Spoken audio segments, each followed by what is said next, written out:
সমাজের রন্ধ্রে রন্ধ্রে দুর্নীতি, সেবার নামে চলছে প্রতারণা, রাজনীতির নামে অপরাজনীতি, আর সংস্কৃতির নামে অপসংস্কৃতি। কিছু মুখোশধারী দুর্বৃত্তের হাতে জিম্মে আমাদের গোটা সমাজ ব্যবস্থা, আমাদের সভ্যতা। এই সমস্ত মুখোশধারী দুর্নীতিবাজদের মুখোশ উন্মোচন করে আপনারই সামনে তুলে ধরবে অপরাধের খোঁজ। দর্শক, সীমান্ত পথে অবৈধভাবে ঢুকছে বিদেশি পণ্য, যার অধিকাংশ আসছে ভারত থেকে। এক নজরে দেখে আসি কি কি থাকছে আজকের পর্ব জুড়ে।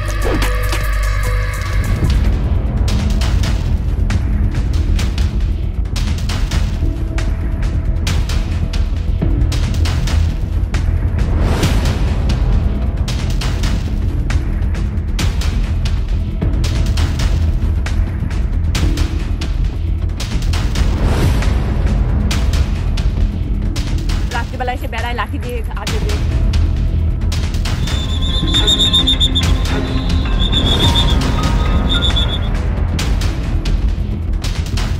যে কোনো মূল্যে বাংলাদেশের সীমান্তকে সুরক্ষিত রাখার জন্য আমরা প্রতিজ্ঞাবদ্ধ।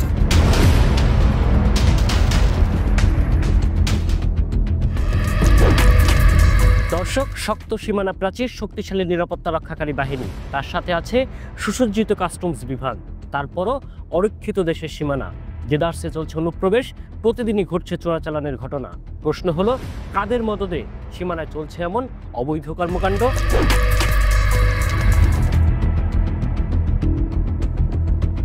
ভারত বাংলাদেশের সীমান্ত এলাকা।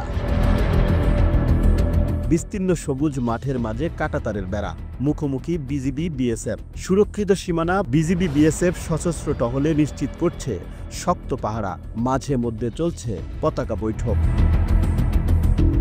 এটা ছিল সীমানার দিনের বেলার দৃশ্য, কিন্তু রাতের আধারে বদলে যায় সীমানার সেই চিত্র। যেন রাতের আধারের অপেক্ষাতেই বসে থাকে চোরাকারবারীরা। রাত নামলেই শুরু হয় অবৈধ মালামাল এসপার ওসপার করার প্রতিযোগিতা। সিলেটের পাদুয়া সীমান্ত, এপারে বাংলাদেশ আর ওপারে ভারতের মেঘালয়। আধার নামলেই সীমানা গলিয়ে পার হতে থাকে চিনি, চাল, কাপড়, ঔষধ, কসমেটিক্স এবং জীবন ধ্বংসকারী ভারতীয় মাদক। সজাগ হয় মানব পাচারকারীরাও। দুই সীমান্তে কড়া নিরাপত্তা থাকার পরও মাত্র 200 টাকার চুক্তিতে মদ, গাঁজা, ইয়াবা, ইন্ডিয়ান স্কোপ সিরাপ সহ রাতের আধারেই আসে চিনি আর চালের বড় চালান। ভারত থেকে আসা সেই অবৈধ চালান হাতে নাতে ধরতে এপারে সজাগ বিজিবি। ওত পেতে বসে আছে ঝাড়ে জঙ্গলে। চোরাকারবারীরা সীমানায় ঢুকতেই শুরু হয় ধাওয়া। কাঁধের বস্তা ফেলে পালাতে থাকে চোরাকারবারীরা। বিজিবির হাতে জব্দ হয় ভারতীয় চিনি, শাড়ি, কসমেটিক সহ নানা পণ্য। সরকার পাল্টানোর পর এখন বর্তমানে বিজিবি অনেক গরম হয়ে গেছে। 200-300 টাকা পাওয়া যায়, গাইতে দইব পেটের লাগে। এছাড়াও সিলেটের গোয়াইনঘাট সীমান্ত থেকে আটক হয়েছে বেশ কয়েকজন মানব পাচারকারী। বিজিবি বলছে 5 আগস্টের পর থেকে রাত দিন টহল বাড়ানো হয়েছে সিলেট সহ সারা দেশের সীমান্ত এলাকায়। প্রতিদিনই জব্দ হচ্ছে ভারতীয় এসব অবৈধ পণ্য। বাংলাদেশ থেকেও ভারতে পাচার হচ্ছে নানা পণ্য। বিজিবির দেয়া তথ্য মতে 2024 সালের আগস্টের পর বাংলাদেশ থেকে ভারতে প্রবেশের সময় জব্দ হয়েছে 9,98,00,000 টাকার বিভিন্ন পণ্য। আর ভারত থেকে বাংলাদেশে প্রবেশের সময় আটক হয়েছে 54,06,00,000 টাকার বিভিন্ন পণ্য। এবং শুধু আগস্ট মাসেই মাদক সহ আটক হয়েছে 14 কোটি টাকার অধিক পণ্য। অবৈধ বহির্গমন প্রতিরোধে আমরা জিরো টলারেন্স নীতি অনুসরণ করছি। যে কোনো মূল্যে বাংলাদেশের সীমান্তকে সুরক্ষিত রাখার জন্য আমরা প্রতিজ্ঞাবদ্ধ। আসলে কতটা নিরাপদ রয়েছে আমাদের সীমান্ত এলাকা? দিন রাত কঠোর নিরাপত্তার পরও সীমান্তে মাদক, মানব পাচার আর চোরাচালান কতটা কমেছে তার বাস্তব চিত্র দেখতেই অপরাধের খোঁজের আজকের অনুসন্ধান। সিলেট হরিপুর সীমান্ত এলাকা থেকে শুরু হয় এই অনুসন্ধান। অভিযোগ আছে সিলেট ঘেঁষা সীমান্তগুলোতে অবাধে চলছে চোরাচালান, আর সেই চোরাচালানের সাথে স্বয়ং এদেশের প্রশাসন এবং কাস্টমের একটি অসাধু চক্র জড়িত। সরেজমিনে দেখা যায় সিলেটের জয়ন্তাপুরের সীমানা ঘেঁষা তামাবিল মহাসড়ক। কিছু কিছু লাইনম্যানের সহযোগিতায় সীমান্ত পার হচ্ছে চোরাকারবারীরা। ভারত থেকে দিনে রাতে ঢুকছে অবৈধভাবে আনা চিনি, কাপড়, ঔষধ, মাদক সহ বিভিন্ন পণ্য। একই দৃশ্য কানাইঘাট, গোয়াইনঘাট সহ সিলেটের সীমান্তবর্তী উপজেলাগুলোতেও। অনেক মাল ধরছে, এর আগে তোর মাল ধরছে, 24 ঘন্টা এখানে বিজিবি টহল দিতেছে। বিজিবির সাথে অন্য বাহিনীরাও তার সাথে একটু জোর দিলে আমাদের মনে হয় যেটা মানে ভালো হবে। প্রথমে সীমান্ত এলাকায় মজুত করতে এসব অবৈধ মালামাল নিয়ে আসা হয় ট্রাক, ড্রাম ট্রাক এবং পিকআপে করে। এরপর সেগুলো বিভিন্ন ট্রান্সপোর্টের মাধ্যমে নগরীর বিভিন্ন এলাকায় পৌঁছে যায়। জানা যায় রাজনৈতিক প্রভাব আর কিছু অসাধু কাস্টম কর্মচারীদের সহযোগিতায় নিয়ন্ত্রণ করা হচ্ছে এ ধরনের চোরাচালানির ব্যবসা। যোগসাজশ রয়েছে প্রশাসনের রাঘব বলদেরও। মাল যখন ইন্ডিয়া থেকে আসে ক্যারেট প্রতি 150 টাকা তাদেরকে দিতে হয়। তারা টাকা তুলতেছে, এদের বিরুদ্ধে অ্যাকশন যাচ্ছে না কেন প্রশাসন? যে টাকা নাই নিত এমন কোন বর্ডার আছে পায় না। মহেশকলা বর্ডার থেকে সাংবাদিকরা টাকা ছোট ভাই আছে ব্যবসা করে নেয়। মহেশকলা জিগাতলা বর্ডার থেকে সাংবাদিকরা টাকা, দোয়ারা বর্ডার থেকে সাংবাদিকরা টাকা, এমন কোনো তারাবাদ নেই পায় না, সত্তা নেই পায়। দর্শক, এতক্ষণে সীমানায় চোরাচালানের সাথে কারা জড়িত সে বিষয়টি কিছুটা হলেও পরিষ্কার হয়ে গেছে, কিন্তু পুরো অন্ধকার এখনো কাটেনি। সবই কেটে যাবে, তবে একটি বিজ্ঞাপন বিরতির পর।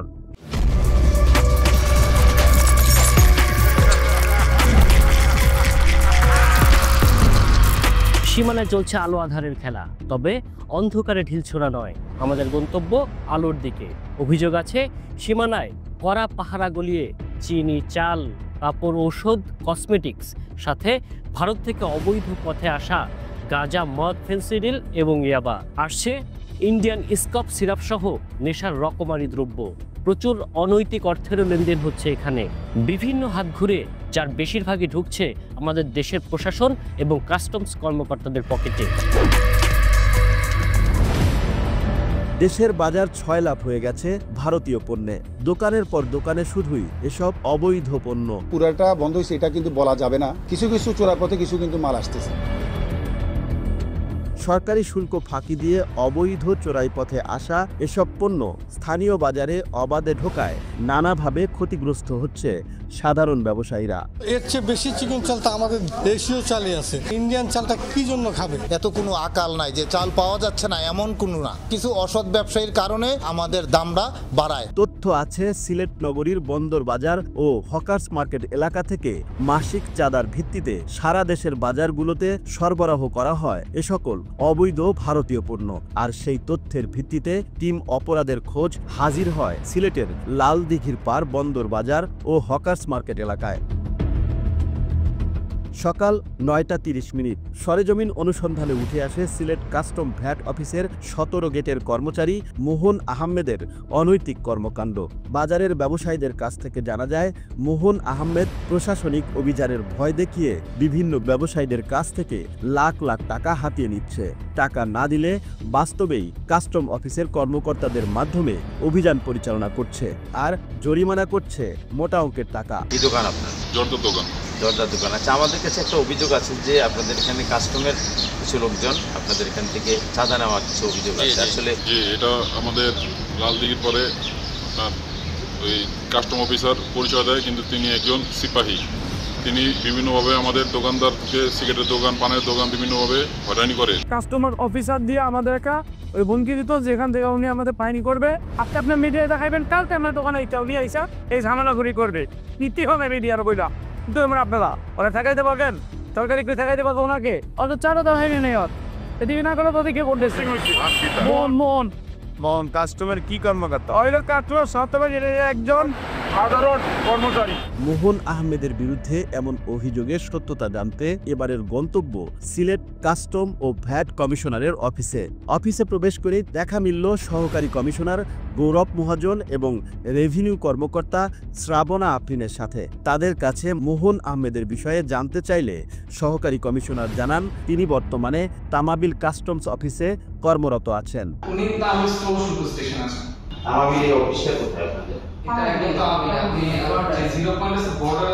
সহকারী কমিশনার গৌরব মহাজন ক্যামেরার সামনে কথা বলতে হলে তার ঊর্ধ্বতন কর্মকর্তার অনুমতির কথা বলেন, তবে অডিও বক্তব্য দিতে রাজি হন তিনি, আর তাতেই রাজি হয় টিম অপরাধের খোঁজ। এরপর মোহন আহমেদের অপকর্মের কথা স্বীকার করেন এই সহকারী কমিশনার।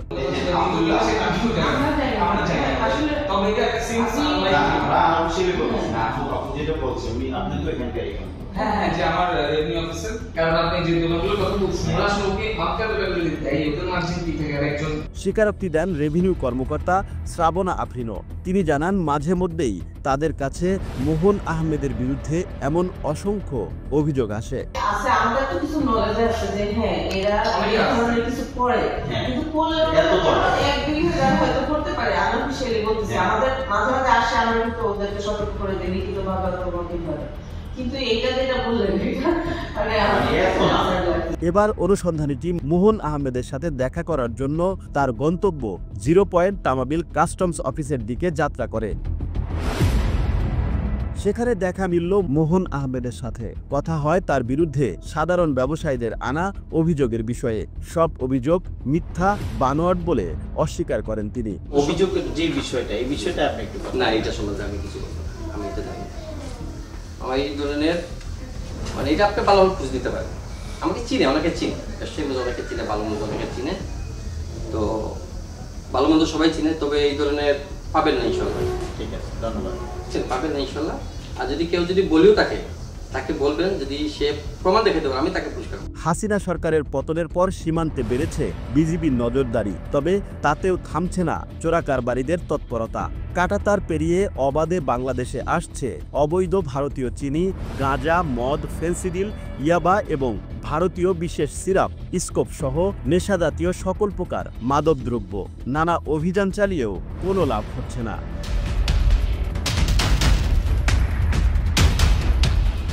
টিম অপরাধের খোঁজ এবার ব্রাহ্মণবাড়িয়া জেলার বিজয়নগরের একটি অভিযানের সাথে অংশ নেয়। অভিযানের spot Dhaka Sylhet highway road. অবশেষে দীর্ঘ সময় অপেক্ষার পর সেই অভিযান পরিচালনা করা হয় 2 নং চান্দুরা ইউনিয়নের বাসস্ট্যান্ড এলাকার জিলানি পেট্রোল পাম্পের সামনে। অবশেষে অভিযানে সফলতা আসে। বিজয়নগর থানার অফিসার ইনচার্জ শওকত আলীর নেতৃত্বে চৌকুশ টিমের SI ইমরান আহমেদের দল আটক করে একটি ড্রাম ট্রাক, যার রেজিস্ট্রেশন নাম্বার ঢাকা মেট্রো ট 245427। এই ট্রাকে করেই চোরাকারবারিরা অভিনব কায়দায় চিনির বস্তার উপর পাথর দিয়ে সিলেটের হরিপুর সীমান্ত দিয়ে ভারতীয় চিনি আনছিল বাংলাদেশে। আটককৃত ড্রাম ট্রাকটিকে বিজয়নগর থানায় আনা হয়। উল্লেখ করার মতো বিষয় হলো হরিপুর থেকে চান্দুরার দূরত্ব প্রায় 170 কিলোমিটার। প্রশাসনের চোখ ফাঁকি দিয়ে কিভাবে এই 170 কিলোমিটার পথ পার হলো চোরাকারবারিরা? এরপর SI ইমরানের তত্ত্বাবধানে ড্রাম ট্রাকটি আনলোড করা হয়। একে একে বেরিয়ে আসে 150 বস্তা ভারতীয় চিনি। আর সেই ট্রাক থেকে গ্রেপ্তার করা হয় রিয়াজ, রিফাত মিয়া, গোলাম মোস্তফা এবং আলতাফ হোসেন নামের 4 জন ব্যক্তিকে। পুলিশের পক্ষ থেকে তাদের বিরুদ্ধে মামলা করা হয়। ভারত থেকে শুল্ক ফাঁকি দিয়ে আনা বিভিন্ন পণ্য, মাদকদ্রব্য এবং এর সাথে জড়িত চোরাই কারবারিদের ব্যাপারে 0 টলারেন্স নীতির কথাও জানান বিজয়নগর থানার ভারপ্রাপ্ত কর্মকর্তা মোহাম্মদ রওশন আলী। আমরা আমাদের অভিযান অব্যাহত আছে। হ্যাঁ, এই ধরনের অভিযান আমাদের মাদক বিরোধী অভিযান, চোরাকারবারিদের বিরুদ্ধে অভিযান, আমাদের জন্য আমরা এই বিষয়ে আমরা 0 টলারেন্স। আমরা কখনো এগুলো বরদাস্ত করব না। দেশের যেখানে দেশের ক্ষতি হচ্ছে, দেশ এবং জাতির, আমাদের যুব সমাজকে ধ্বংস করছে এই মাদকের যে মহামারী, এটা থেকে আমরা দেশ এবং জাতিকে রক্ষা করতে চাই। দর্শক, বেআইনি এসব পণ্য আর মাদকদ্রব্যের পাশাপাশি বাংলাদেশের বাজারে সরাসরি ভারত থেকে আসছে শত শত বস্তা বাসমতি চালও। কিভাবে আসছে সব চাল সবই দেখাবো, তবে একটি বিজ্ঞাপন বিরতির পর।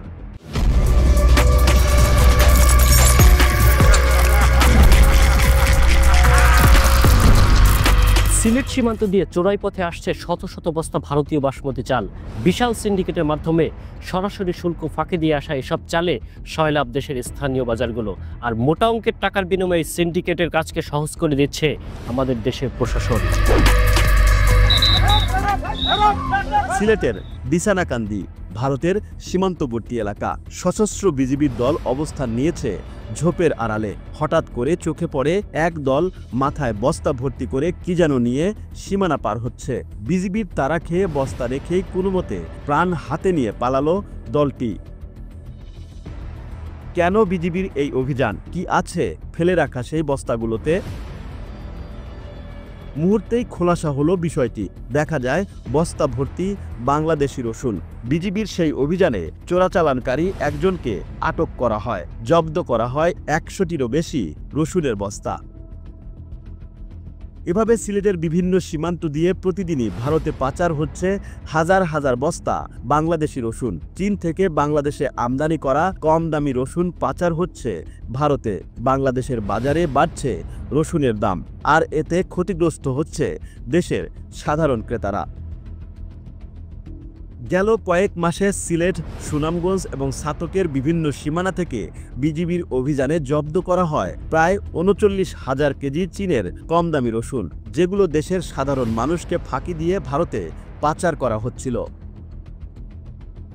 একদিকে বাংলাদেশ থেকে চীনের দেয়া কম দামি রসুন সিলেট সহ দেশের বিভিন্ন সীমানা দিয়ে পাচার হচ্ছে ভারতে, অন্যদিকে সীমানা পাহারা ফাঁকি দিয়ে বাংলাদেশে চোরাপথে ঢুকছে ভারতীয় বাসমতি চাল। আর এই চোরাচালানের সাথে জড়িত দেশের প্রশাসন ও সাবেক সেনা কর্মকর্তা। সিলেট জয়ন্তাপুর সীমানা দিয়ে অবৈধ পথে আসছে ভারতীয় বাসমতি চাল, আর সেই চোরাকারবারের সাথে জড়িত ময়মনসিংহ জেলার ত্রিশালের সাবেক সেনা সদস্য সোহেল রানা। এই অভিযোগের ভিত্তিতে ব্রাহ্মণবাড়িয়া জেলার গোয়েন্দা শাখার অফিসার ইনচার্জের নেতৃত্বে একটি চৌকস টিম অভিযান পরিচালনা করে, সাথে আছে টিম অপরাধের খোঁজও। জানা যায় সরকারি শুল্ক ফাঁকি দিয়ে চোরাই পথে অবৈধভাবে টাকযোগে ভারতীয় বাসমতি চাল নিয়ে সিলেটের আশুগঞ্জ হয়ে ঢাকা শহরের দিকে যাচ্ছে চোরাই কারবারি সদস্যরা। পরে ঢাকা সিলেট মহাসড়কের পাশে ইসলামিক জেনারেল অ্যান্ড ডায়াগনস্টিক সেন্টারের সামনে পাকা রাস্তার উপর থেকে একটি মাঝারি পিকআপ আটক করে ব্রাহ্মণবাড়িয়া জেলা গোয়েন্দা শাখা। আপনি সেনাবাহিনীর কোন ক্যাম্পে আছেন? আমি যশোর থেকে রিটার্ন আসছি। রিটার্নে আমি ব্যবসা করি। তাহলে এই ব্যবসাতে চাউল এটা কোথা থেকে আনি? এটা স্যার এই যে নর্মদা বাজার থেকে স্যার মাল আসছে। ব্যাড ট্যাক্সের কাগজ কোথায়? স্যার এটা হচ্ছে যে আমার সাথে ব্যবসা করে এটা ইন্ডিয়ান। স্যার এই মিল থেকে নিয়ে আসি স্যার আমি। এটা ইন্ডিয়ান পণ্য। আটককৃত পিকআপটির রেজিস্ট্রেশন নাম্বার গাজীপুর ৯-১১-০০-৭২। উদ্ধার করা হয় ১৪১ বস্তা ভারতীয় বাসমতি চাল। এ বিষয়ে নিয়মিত মামলা হয়। মামলার বিষয়ে কথা হয় ব্রাহ্মণবাড়িয়া জেলা গোয়েন্দা শাখার ভারপ্রাপ্ত কর্মকর্তা মোহাম্মদ হাবিবুর রহমানের সাথে। ব্রাহ্মণবাড়িয়া জেলাকে মাদক এবং চোরাচালান মুক্ত করার জন্য জোর তৎপরতা অব্যাহত রেখেছি। এর ধারাবাহিকতায় গত ৮/৩/২০২৫ খ্রিস্টাব্দ তারিখে আমরা আশুগঞ্জ টুল প্লাজার সামনে একটি ট্রাক সহ ১৪১ বস্তা ভারতীয় বাসমতি চাল সহ ২ জন আসামিকে গ্রেপ্তার করেছি। গ্রেপ্তার করে ওদেরকে বিজ্ঞ আদালতে সুপর্দ করেছি এবং জব্দকৃত আলামত জব্দ করে আমাদের নিজের হেফাজতে রেখেছি এবং তালিকা আইনানুগ প্রক্রিয়ার জন্য বিজ্ঞ আদালতে সুপর্দ করেছি। অনুসন্ধানকালে টিম অপরাধের খোঁজের কাছে ব্রাহ্মণবাড়িয়া থেকে মোবাইল ফোনের মাধ্যমে অভিযোগ আসে জেলার আশুগঞ্জ থানার একজন পুলিশ সদস্য অবৈধ চেকপোস্ট বসিয়ে হাতিয়ে নিচ্ছে লক্ষ লক্ষ টাকা, যার ফলে সরকার কোটি কোটি টাকার রাজস্ব হারাচ্ছে। আমি একটা অভিযোগের জন্য আপনার কাছে মূলত ফোন দিচ্ছি। বলেন। 2 মাস আগে আমরা দেখতাম যে আশুগঞ্জের টুল প্লাজাতে মানে যে পরিমাণ মাদক উদ্ধার হয়েছে, মানে ব্রাহ্মণবাড়িয়া পুরো জেলার মধ্যে এতগুলো মাদক উদ্ধার হইতো না। বর্তমান সময়ে যে একজন আছে সাব ইন্সপেক্টর, গত 2 মাসের মতন হয়েছে দায়িত্ব নিয়েছে, নেওয়ার পরে তার কোনো মাদকের বিরুদ্ধে ওরকম কোনো অভিযানই নাই। খোঁজ নিয়ে জানা যায় আশুগঞ্জ থানার সৈয়দ নজরুল ইসলাম সেতুর টোল প্লাজা পূর্ব পাশে চেকপোস্ট বসিয়ে টাকার বিনিময়ে মাদক ব্যবসায়ীদের মাদক পাচারে সহযোগিতা করছে আশুগঞ্জ থানার SI ইসাহাক। তাছাড়া শুল্ক ফাঁকি দিয়ে আনা শাড়ি, কসমেটিক, চাল, চিনি সহ বিভিন্ন ভারতীয় পণ্য প্রশাসনের চোখ ফাঁকি দিয়ে ঢাকা সহ সারা দেশে পৌঁছাতেও সহযোগিতা করছে SI ইসাহাক। এই মাদক গুলাকে ঢাকাতে সুন্দরভাবে সাপ্লাই করার জন্য যা কিছু করা লাগে, এটা টাকার বিনিময়ে হোক আর নিজের গাড়ি ব্যবহার করে হোক, যেভাবে হোক সে এটা করতেছে। এই বিষয়টা স্যার আপনি একটু প্লিজ দেখবেন। বিষয়টি নিয়ে মুঠোফোনে কথা হয় অভিযুক্ত SI ইসাহাকের সাথে। তিনি জানান সকল অভিযোগ মিথ্যা ও বানোয়ার। আপনি তাদেরকে সহযোগিতা করেন, এই বিষয়ে আপনার বক্তব্য কি? এখন আমার বিরুদ্ধে কমপ্লেন হওয়ার কোনো সুযোগ নাই, কারণ হচ্ছে আমরা যে 2-1টা ধরি, এই 2-1টা মামলা দিই। আর আমি এখানে 10-12 দিন যাবত আসছি। এই 10-12 দিনে আমি অনেককে এখনো চিনি না। দেশপ্রেমের ঘাটতি, অপরাধ দমনে প্রশাসনের অনীহা আর বাড়তি আয়ের নেশা, সীমান্ত চোরাচালান, মাদক ব্যবসা, এমনকি মানব পাচারের মতো অপরাধের পথকে সহজ করে দিচ্ছে। আমাদের দাবি সরকার এসব অসাধু কর্মকর্তাদের বিরুদ্ধে যথাযথ ব্যবস্থা নেবে। আরও জোরদার করবে সীমান্ত নিরাপত্তা ব্যবস্থা। দেখা হবে কোনো এক অনুসন্ধানে। আপনার অনুসন্ধানে মনের পর্দা খোলা রাখুন। অন্যায়ের সাথে আপোষ নয়, প্রতিবাদ করুন। কোথাও কোনো অনিয়ম দেখলে আমাদেরকে জানান। সবাই ভালো থাকুন, সুস্থ থাকুন। দেখা হবে পরের পর্বে। আল্লাহ হাফেজ।